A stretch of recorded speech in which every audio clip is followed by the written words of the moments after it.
शिवरायांनी रघुनाथ पंतांच्या समोर रघुनाथ पंतांच्या जवळ त्यांना निरोप पाठवला, जा आणि त्या कुतुबशाहला सांग माझा प्रत्येक असणारा योद्धा आणि प्रत्येक असणारा मावळा तुझ्या हत्तीच्या तोला मोलाचा आहे, तुझ्या हत्तीच्या तोला मोलाचा आहे. तसाच निरोप गेला.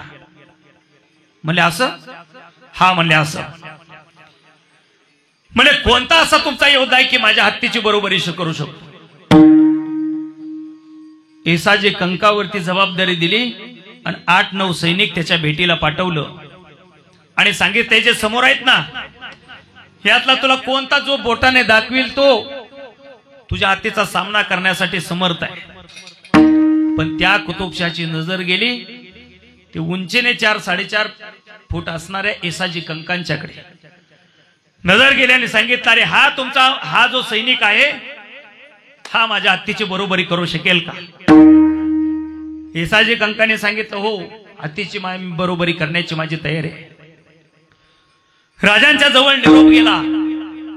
राजे धावत तिथं आलेले आहेत आणि धावत आल्यानंतर राजांनी सांगितलं, येसाजी ह्या नसतं धाडस करू नकोस, हे क्रूर जनावर तुला एका नारळ फोडतो तसं फोडून टाकेल.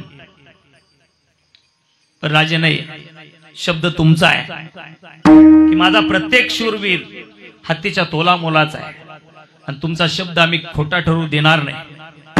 माझ्यावरती त्याने जबाबदारी सोपवली, माझ्याकडे बोट दाखवलंय, तर मी करतो त्या कुतुबशाहच्या हत्तीचा सामना मी करतो.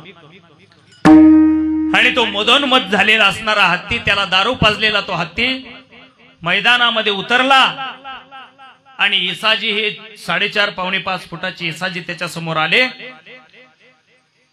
हत्ती असा जोरदार पळत त्याच्यावरती जायचा, पण हा चपळ असणारा येसाजी सरकन बाजूने हत्तीच्या पाठीमागे निघून जायचा आणि पाठीमागे वार करण्याचा प्रयत्न करायचा.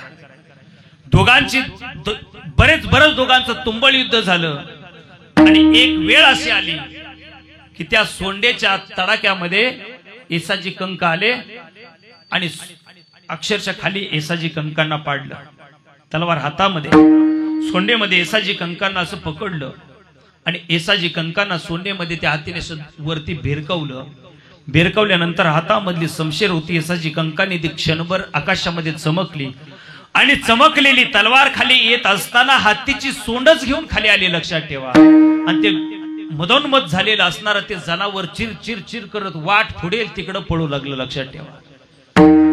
हे सगळं करत असताना छत्रपतींची मान अक्षरशः खाली होती की अरे काय मी पैज लावून बसलो आणि या माझ्या पैजेसाठी हे जर क्रूर जनावराने जर माझ्या या येसाजीचा जर समजा डोकं फोडलं असतं आणि त्याचा प्राण घेतला असता तर येसाजी सारखा योद्धा मला परत कधी मिळू शकला नसता. महाराज तसं नाही, तुम्ही दिलेला शब्द मी कधीही खाली पडू देणार नाही, ही अशी शपथ तुमच्या चरणाशी घेऊनच मी उठलो होतो. याला म्हणतात स्वामी काज गुरु भक्ती. आज